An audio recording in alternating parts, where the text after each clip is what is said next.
Imagine anticipating the performance of your life.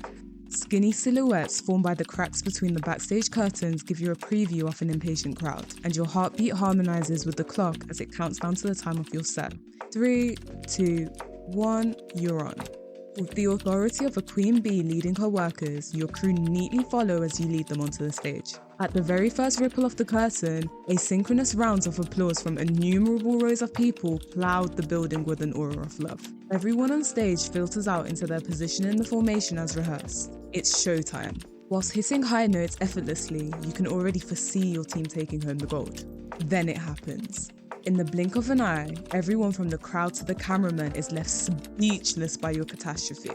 The scenario I've described parallels the opening scene of Pitch Perfect, one of the greatest films of all time, and it's not up for debate, don't try me. For those who haven't watched it, in the middle of an a cappella group's performance at a competition, the main singer projectile vomits into the front row. The a cappella cuts, and the audience let out a gasp that could crumble even the most secure person's self-esteem. If it were you, and after the incident you are asked, "So when are you going to perform again?" your blood would probably boil such that others could see it bubbling through the veins popping out of your forehead. We all know that embarrassment is unpleasant, and therefore we try to dodge any instance of it in our daily lives. However, despite it being a negative emotion, I've learned that embarrassment is a necessary beast to slay so that we can step out of our comfort zones and progress in anything that we put our minds to. That being said, by the end of this, you'll be able to rethink embarrassment and understand the importance of not allowing it to overrule your life. Part 1. The what? What lies at the core of embarrassment? Embarrassment is defined as a concern for how one is being evaluated by others, whether it is real or imagined. Everyone on earth has an anecdote for it. I recently, and unfortunately, experienced this through trying to engage in office banter as someone with SpongeBob humor. Since all 3 of my friends testified that I'm funny, I had no fear in my ability to joke with a colleague at least 3.6 times my age. I swiftly learned that if that colleague ever became my friend, the number of friends that find me funny would still be 3. The embarrassment that I felt from this situation was manifested through mental replays and rumination, not from the lived scenario itself. However, the definition of embarrassment portrays the feeling as something that is either generated by real life or by your imagination. I'd say that they work hand in hand to generate the emotion. It's as though embarrassment is a mad scientist who uses your imagination to catalyze the speed at which the scenario you've just experienced makes you cringe inside. Alternatively, feelings of embarrassment could have been completely imagined due to empathy, the ability to share someone else's feelings or experiences by imagining what it would be like to be in that scenario. This isn't uncommon. The 2011 study called Your Flaws Are My Pain, Linking Empathy to Vicarious Embarrassment, aimed to find the relations of secondhand embarrassment and empathy. All 534 participants were tested on their perception of first-hand embarrassment, second-hand embarrassment, and on their traits of empathy. The results not only found that traits of empathy positively correlated with second-hand embarrassment, but also that second-hand embarrassment doesn't necessarily require observing embarrassment in others. This further shows that your imagination is a key component of embarrassment. As we mimic scenarios in our minds, we create an environment that provides the fuel that embarrassment needs to attack us. Part 2. The why. Why is it necessary to embrace embarrassment? In The Subtle Art of Not Giving an F Word by Mark Manson, there's a quote that says, "Improvement at anything is based on thousands of tiny failures." The phrase stuck with me because embracing failure means embracing potential embarrassment, and most people want to avoid that at all costs. For example, in a lecture at university, you won't ask a question on something that you need clarity on because you're afraid that it's a silly question. The idea of your voice cracking as it echoes around a massive lecture hall, whilst what seems like millions of heads turn to face you, is enough to force you into remaining silent. You'd rather continue in your lack of knowledge than speak up and potentially fumble. This example highlights how a fear of embarrassment keeps you comfortable but doesn't do anything to improve your situation. More often than not, complete avoidance of potential embarrassment robs you of experience and therefore robs you of growth and knowledge. Flying under the radar like this won't kill you. However, if you habitually avoid any chances of embarrassment, you'll stunt your ability to improve in a multitude of things. This becomes a problem in the long term when you realize how much life you wasted worrying about how embarrassing something is and that you can't go back in time to change that.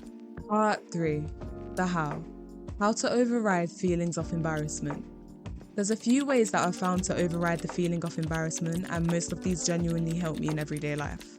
Number 1 is through imagining others differently.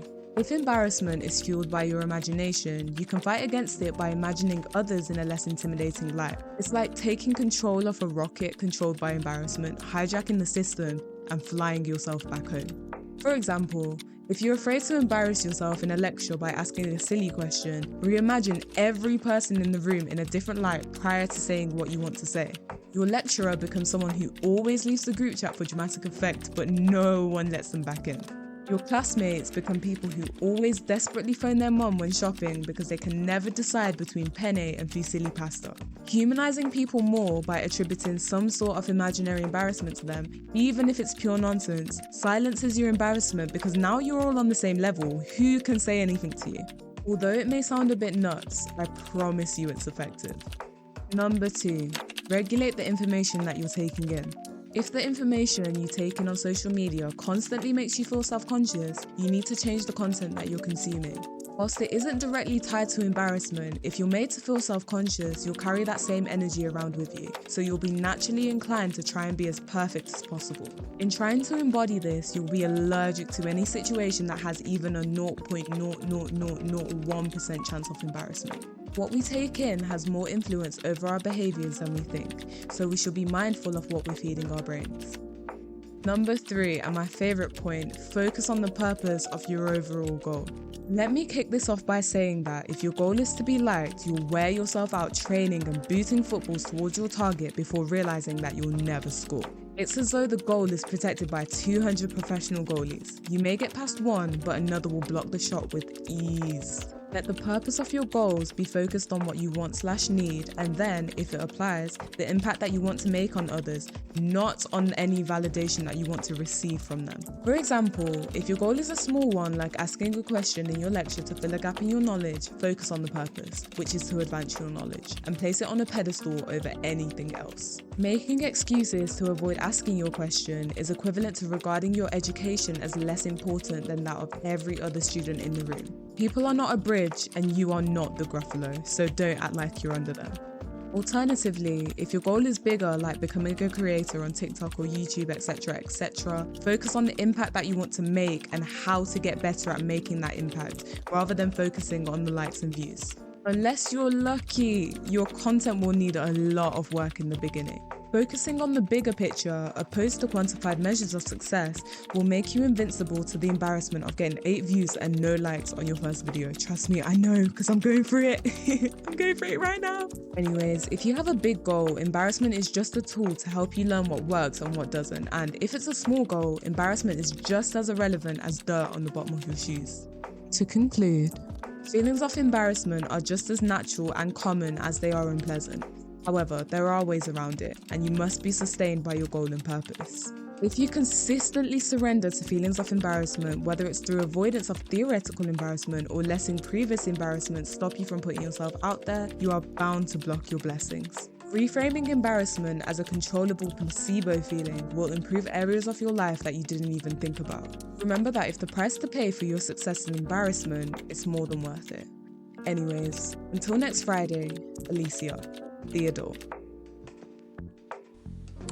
Thanks so much for watching. I appreciate it more than you could possibly know. Shout out to my 13 subscribers. And if you're new here, hi stranger, welcome to the club. If you find it in your heart to leave a like, comment, or subscribe, that will be appreciated. Also in the top right, there should be a link to my previous video. And if you like this one, you should like that one. Anyways, I hope you enjoyed watching this as much as I enjoyed making it. And I'll see you next Friday at 3 p.m.